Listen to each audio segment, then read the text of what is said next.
عمل کے گھمنڈ میں نہیں آنا ہے، بلکہ اپنے اللہ پہ بھروسہ کر کے، آل محمد پہ بھروسہ کر کے ہمیں دنیا سے جانا ہے۔ اس لیے کہ اعمال کا گھمنڈ انسان کو شیطان بنا دیتا ہے۔ سب سے پہلے جس نے عمل پر گھمنڈ کیا وہ شیطان بنا۔ جتنی جتنی انکساری آپ کے اندر پیدا ہوتی چلی جائے گی، اتنا ہی آپ معراج پر پہنچتے چلے جائیں گے۔ اور انہی اعمال میں سے ایک عمل جو میں نے کہا تھا، اسے سیو کر لیجئے، الہی عاملنا بفضلک ولا تعاملنا بعدلک، پالنے والے میرے ساتھ محشر میں اپنے فضل سے کام لینا، اپنی عدالت سے کام نہ لینا۔ مثلا راج منڈی سے یہ نگرم 80 کلومیٹر تقریباً ہے، تو 80 کلومیٹر کا کرایہ اگر آپ نے گاڑی والے سے طے کیا کہ ہم آپ کو 1500 روپے دیں گے یا 2000 روپے دیں گے، اور وہ آپ کو راج منڈی سے لے کے نگرم لا کے چھوڑ دے، اور آپ اسے اتنا دے دیں جتنا اس کا حق ہے، تو یہ عدالت ہے۔ یعنی عدالت میں اور فضل میں فرق دیکھیے آپ، یہ ہے عدالت، یعنی جتنا کرایہ اس کا بیٹھا آپ نے اتنا دے دیا تو آپ عادل ہیں، آپ نے عدالت سے کام لیا ہے۔ لیکن اگر اس کا بیٹھا تو تھا 2000 اور آپ نے دیے 1500، تو پھر آپ ظالم ہیں، پھر آپ ظالم ہیں۔ تو جو حق سے کم دے اسے ظالم کہتے ہیں، جتنا حق ہو اتنا دے اسے عادل کہتے ہیں، جو حق سے زیادہ دے اسے فضل کہتے ہیں۔ مثلا طے ہوا تھا 2000 روپے، جب وہ چلنے لگا تو آپ نے دے دیے 2500 روپے، تو وہ لینے والا 2000 میں اتنا خوش نہیں ہے جتنا خوش اس 500 کے اوپر ہے۔ ہر جگہ آپ کی تعریفیں کر رہا ہے، ہر جگہ آپ کا قصیدہ پڑھ رہا ہے، یہ تو بڑے اچھے ہیں، یہ تو بہترین انسان ہے، طے ہوا تھا 2000 دیا مجھے 2500، تو اس کا مطلب ہے تعریف ہمیشہ عدل پہ نہیں کی جاتی، تعریف ہمیشہ کی جاتی ہے فضل کے اوپر۔ اب امام کیا کہتے ہیں؟ پالنے والے میرے ساتھ عدالت سے کام نہیں لینا، یعنی مجھے اتنا نہیں دینا جتنا میرا حق ہے، مجھے میرے حق سے زیادہ دینا۔ اب یہ جو فضل ہوتا ہے یہ آدمی کی شخصیت کے اعتبار سے ہوتا ہے۔ آپ کی ہمت تھی 500 کی تو آپ نے 500 زیادہ دیے، میری ہمت 1000 کی تو میں نے 1000 زیادہ دیے، ایک کی ہمت 10,000 کی تو اس نے 10,000 زیادہ دیے۔ تو فضل کا مطلب ہوتا ہے حق سے زیادہ دینا۔ اب زیادہ کی کوئی انتہا، بھائی بہت بڑا عجیب و غریب مجلس کا، زیادہ کی کوئی انتہا نہیں ہے۔ تو جب آج کا آدمی اتنا فضل برساتا ہے تو جس خدا کے خزانے کا ٹھکانہ ہی نہ ہو،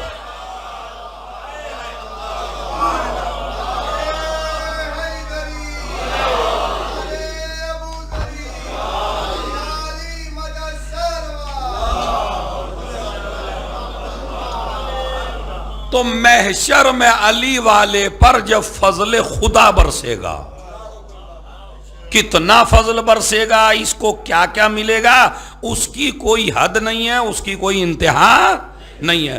مثلا فضل ہی کی بات اب میں سناؤں، اعمال جمعہ میں سے ایک عمل ہے زیادہ سے زیادہ صلوات پڑھنا۔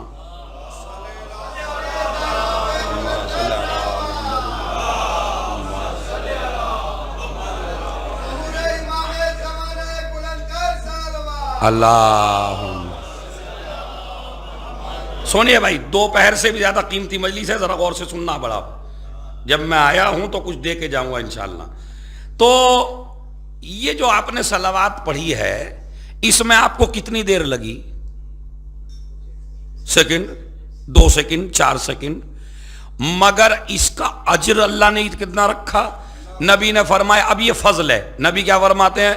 من صلی علی مرہ، جس نے میرے اوپر، میری آل کے اوپر 1 مرتبہ صلوات پڑھی، لم یبقى من ذنوبہ ذرہ، اس کے نامہ اعمال میں کوئی گناہ رہتا ہی نہیں ہے.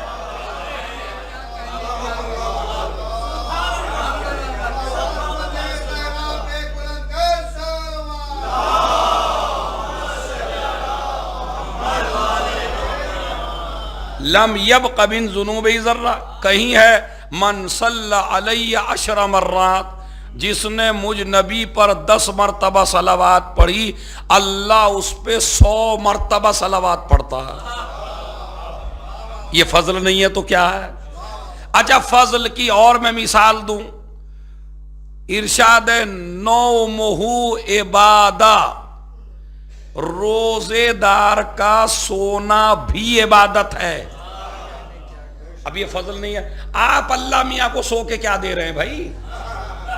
کھراٹے مار رہے ہیں، کھا کے سوئے ہیں. اللہ میاں کو کیا ملا؟ لیکن اللہ کہتا ہے جب روزے دار سو جائے تو میں اس کے سونے کو بھی عبادت کر دیتا ہوں. ابھی آپ 12 مہینے 11 مہینے میں سوتے ہیں، لیکن روزہ رکھ کے سو جائیے. آپ یہ لے کے غیبت سے بچا، حسد سے بچا، کسی پہ الزام لگانے سے بچا. تو روزے دار کا سونا، زور سے بولیے، روزے دار کا سونا عبادت ہے. اب میں جملہ دے رہا ہوں آپ کو، جو آ گئے ہدیہ اسے ملنا چاہیے جو پہلے آیا ہے. روزے دار کا سونا سنی بھی کہتے ہیں، دیوبندی بھی کہتے ہیں، بریلوی بھی کہتے ہیں، سارے کے سارے اہل سنت کا نظریہ یہی ہے کہ نبی کی حدیث ہے کہ روزے دار کا سونا عبادت ہے، روزے دار کا سونا عبادت ہے. ان کی سمجھ میں روزے دار کا سونا عبادت ہے یہ تو آتا ہے، اور جب ہم کہتے ہیں علی کا سونا عبادت ہے،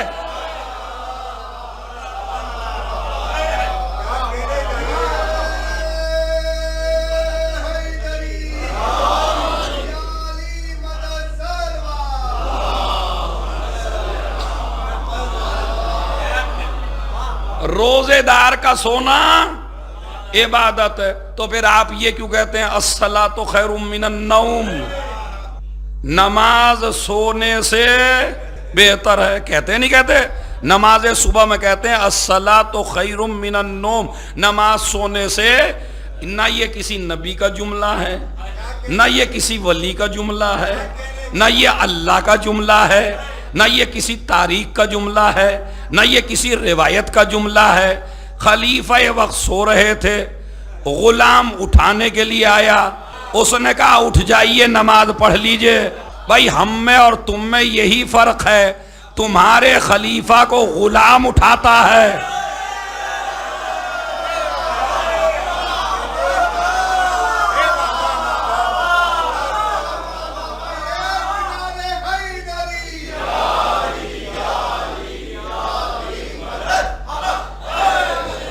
میں اپنے ان جوان بچوں سے بات کر رہا ہوں، بیٹے یہ کوئی اگر آپ سے بحث ہونے لگے کبھی ہمارے سنی بھائیوں کی، تو آپ یہ دیکھیں دلیل کو دلیل سے کاٹی ہے. گالیاں کسی مسئلے کا حل، پتہ چلا سنی نے کچھ کہہ دیا آپ اسے گالیاں دے رہے ہیں. گالیاں نہ دیجئے، دلیل دیجئے.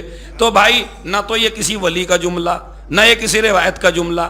عربی غلام ہے، اس نے اپنے آقا کو نیند سے اٹھایا، اٹھ جائیے، الصلاۃ خیر من النوم، نماز سونے سے بہتر ہے، اٹھ جائیے، نماز سونے سے بہتر ہے، اٹھ جائیے، نماز سونے سے بہتر ہے، اٹھ جائیے. انہوں نے کہا یہ تیرا جملہ تو مجھے بڑا پسند آیا، تو لہٰذا میں اسے اذان میں رکھ دیتا ہوں. کمال کی بات ہے جو غلام دے کے جائے وہ تو اذان میں ہو، اور جو غدیر میں رسول دے کے جائے.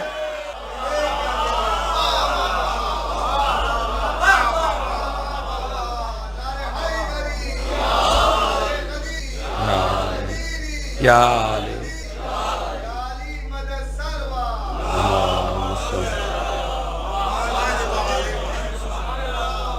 یہ غلام، یہ ایک ہسٹری ہے جو میرے سنی بھائیوں کی، چونکہ میں شیعوں سے زیادہ سنی کتابیں پڑھے ہوئے ہوں، تو یہ ہسٹری ہے ان کی کتابوں میں کہ غلام نے کہا کہ الصلاۃ خیر من النوم، نماز سونے سے. لیکن یہ نظریہ صحیح نہیں ہے. نظریہ کیوں نہیں صحیح ہے؟ نظریہ اس لیے کہ روایت میں موجود ہے کہ وہ نومہ عبادت، روزے دار کا سونا بھی عبادت ہے. تو اب اگر سونا عبادت بن گیا تو اس کا مطلب یہ ہے نہ جاگنا عبادت ہے نہ سونا عبادت ہے. جب اس کا حکم سونے کا ہو تو سونا عبادت ہے، جب اس خدا کا حکم جاگنے کا ہو تو جاگنا عبادت ہے. ابھی قانون سمجھ گئے آپ؟ یعنی نہ جاگنا عبادت ہے نہ سونا عبادت ہے. اگر اللہ کہے جاگو تو جاگنا عبادت، اگر اللہ کہے سو جاؤ تو سونا عبادت ہے. اب عزیزو یاد رکھیے، علی ابن ابی طالب جاگے تو اللہ کی مرضی سے، اور سوئے ایک دن تو اللہ کی مرضی سے. جب جاگنے کا حکم تھا تو سوئے نہیں، اور جب سونے کا حکم تھا تو جاگے نہیں. بستر رسالت سے اٹھ کے کہا جیسا آج سویا ایسا کبھی، میرے مولا کا جملہ ہے، جیسے آج سویا. اچھا یا علی آپ سو کیوں رہے ہیں؟ کہا اس لیے کہ اللہ کی ایک صفت ہے قرآن مجید میں، لا تاخذہ سنۃ ولا نوم. اللہ وہ ہے جسے نہ نیند آتی ہے نہ اونگ آتی ہے. میں ایک رات بستر پہ اسی لیے سویا تاکہ اس کی توحید بچا لوں. ارے توجہ چاہتا ہوں، مجھے نہیں پتا کس کے سر سے جملہ اتر گیا. میں سویا تاکہ اللہ کی توحید بچا سکوں. اللہ نے بھی اتنا اجر جاگنے میں نہیں دیا، جیسے ہی سویا اور سو کے اٹھا کہا آج سے ہماری مرضی کے مالک. ہوا یا نہیں؟ ورنہ سونے میں کیا ہوتا ہے بھائی؟ تو علی بستر رسالت پر سوئے اس لیے کہ اللہ سوتا نہیں ہے. علی نے سو کے بتایا میں خدا. اب آپ پوری ہسٹری پڑھ لیجئے، قرآن مجید کے قصے پڑھ لیجئے. لوگ ہم سے کہتے ہیں آپ علی کو کیوں مانتے ہیں؟ بھائی وجہ ہے، ہم علی کو اس لیے مانتے ہیں کہ علی جیسا بشر دنیا میں کوئی تلاش کر کے دکھا دو، اور اس کی دلیل ایسی دوں گا جو قیامت تک نہ کٹے گی. دنیا کے ہزاروں بادشاہوں نے لوگوں کو اس بات پہ مارا کہ ہمیں خدا مانو. اب میں قربان ہو جاؤں آپ کے. فرعون نے اس لیے مارا کہ مجھے خدا مانو، نمرود نے اس لیے مارا کہ مجھے خدا مانو، معاویہ نے اس لیے لوگوں کو مارا کہ مجھے بادشاہ مانو. اکیلا علی ہے جو لوگوں کو اس لیے مار رہا ہے مجھے خدا.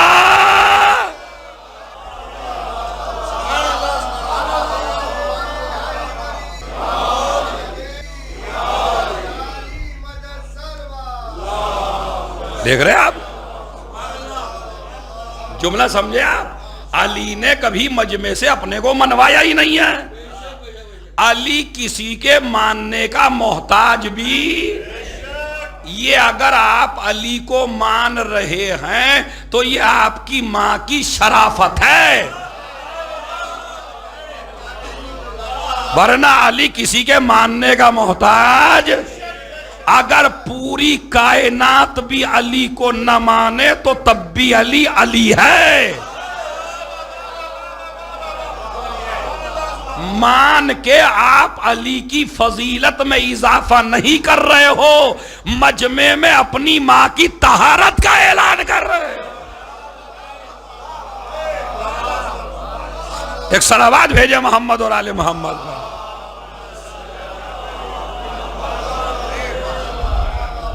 تو مثلا سونا عبادت ہے. اللہ کا فضل تیسری مثال میں بتاؤں، روزے دار کا سونا عبادت. صلوات میں اتنا ایک اجر اور بتا دیتا ہوں تاکہ جوان لڑکے ذرا اس پہ، یہ ہے فضل خدا. دیکھیے اللہ کتنا فضل برساتا ہے. جو نبی نے فرمایا جو لڑکا ایک مرتبہ اپنے ماں باپ کو محبت کی نظر سے دیکھ لے اللہ ایک نظر میں ایک حج کا ثواب دیتا ہے حدیث. جو ایک نظر میں ایک حج کا ثواب دیتا ہے. اس نے کہا یا نبی اللہ اگر میں 2 دفعہ دیکھوں؟ نبی نے کہا 2 حج کا ثواب. کہا اگر میں اپنی ماں اور اپنے باپ کو 10 دفعہ دیکھوں؟ کہا 10 حج کا ثواب.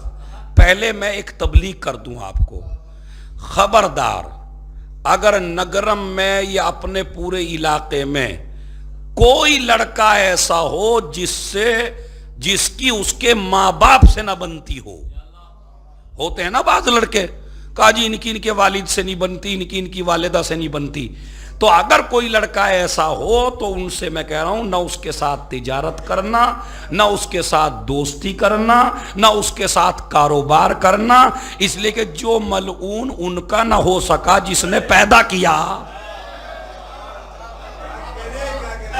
تو وہ کبھی آپ کا ہونے والا نہیں ہے، تعلقات کے لائق نہیں ہے وہ آدمی. تو سنیے کیا ہے، نبی نے فرمایا 2 دفعہ ماں باپ کو دیکھے 2 حج کا ثواب. کہا اگر 10 دفعہ ماں اور باپ کو دیکھوں؟ نبی نے کہا 10 حج کا ثواب. اب یہ نگرم ہے، جوانوں جملے کو لے لینا، اس کی قدر کرنا. نبی نے فرمایا کہا اگر تو 100 دفعہ بھی دیکھے تو اللہ تجھے 100 حج کا ثواب دے گا، اس لیے کہ دنیا کے بادشاہ کا خزانہ دینے سے ختم ہوتا ہے، اللہ کا خزانہ دینے سے بڑھتا ہے. صلوات بھیجے محمد اور آل محمد. کتنے ایگزامپل دیے میں نے؟ 3. پہلی مثال روزے کی دی، دوسری مثال صلوات کی دی، تیسری مثال ماں باپ کی دی. تو عمل کتنا سا ہے آپ کا؟ چھوٹا سا. اجر کتنا دے رہا ہے؟ یہ ماں باپ نہیں ہے، یہ 2 کعبے ہیں تیرے گھر میں. ایک کعبے کو ماں کہتے ہیں، ایک کعبے کو باپ کہتے ہیں. نبی نے فرمایا ملعون ملعون من ضرب والدہ و والدتا. ملعون ہے وہ آدمی جو اپنی والدہ کو مارے یا اپنے والد کو مارے. سارے سنی اہل سنت سب جگہ یہ حدیث لکھی ہے.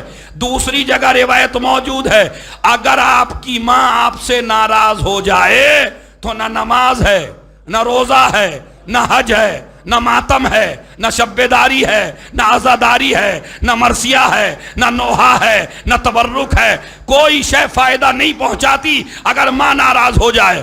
نہ نماز، نہ سجدے، نہ روزے، نہ مسجدیں بنوانا، نہ امام باڑے بنوانا، نہ تبرک کھلانا، نہ انجمنیں بنانا، کوئی شے فائدہ نہیں دے گی اگر ماں ناراض ہو جائے. ہم بھی ملاؤں سے یہی کہتے ہیں اگر ہماری ماں ہم سے ناراض ہو جائے تو کوئی عمل قبول نہیں ہوتا، اور اگر کسی سے نبی کی ماں ناراض ہو جائے، ارے نبی کی ماں کا مطلب سمجھو، اے میری بیٹی فاطمہ تو اپنے باپ کی ماں ہے.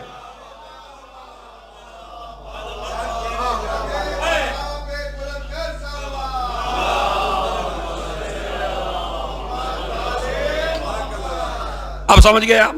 یہ 4 ایگزامپل میں نے آپ کو دیے کہ اللہ فضل کیسے برساتا ہے. اب آئیے صلوات. دیکھیں یہ جو صلوات ہے آپ پڑھتے ہیں، ایک ہمارے سنی بھائی بھی پڑھتے ہیں. وہ کیسے پڑھتے ہیں؟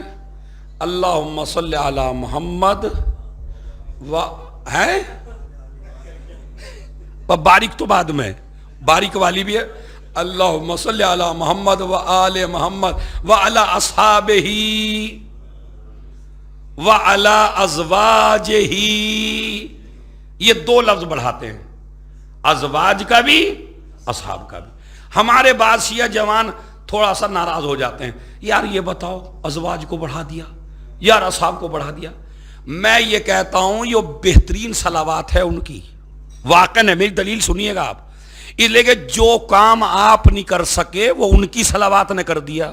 آپ کہیں گے دلیل؟ دلیل سن لیجئے، اگر دلیل سمجھ میں آئے تو گھٹنوں کے بل انشاءاللہ ذرا سن لیجئے پہلے آپ. جو کام آپ نہیں کر سکے وہ ان کی صلوات نے کر دیا. آج تک یہی تو کہتے چلے آ رہے تھے کہ اصحاب اہل بیت ہیں، کبھی کہہ رہے تھے ازواج اہل بیت ہیں. الگ الگ صلوات میں کر کے خود ہی بتا دیا نہ ازواج اہل بیت ہیں. او بھائی اگر وہ اہل بیت ہیں تو آل میں آ گئے ازواج، تو الگ سے کیوں کہہ رہے ہو؟ اصحاب کو الگ سے کیوں کہہ رہے ہو؟ اصحاب اور ازواج کا ایک ساتھ لانا دلیل ہے کہ وہ اہل بیت میں، زور سے بولیے، وہ اہل بیت میں نہیں ہے. اسی لیے امام شافعی جو اہل سنت کے بڑے مشہور عالم ہیں، انہوں نے یہ کہا اگر یہ والی صلوات نماز میں پڑھ دی جائے تو نماز باطل ہو جائے. یعنی اگر ازواج والی اور اصحاب والی صلوات نماز میں پڑھ دو تو نماز باطل ہے. اب کمال تو دیکھو نماز کا بھی، اگر آل محمد کا نام نہ لیا جائے تو نماز باطل، ازواج کا لے دیا جائے تو نماز باطل. نماز کا مزاج بھی بڑا عجیب ہے، یہ پاکیزہ لوگوں کو قبول کرتی ہے، ہر کسی کو قبول نہیں کرتی. صلوات اللہم صلی علی محمد. ایک لفظ اور بڑھائیے، وَعَجِّلْ. اب پڑھیے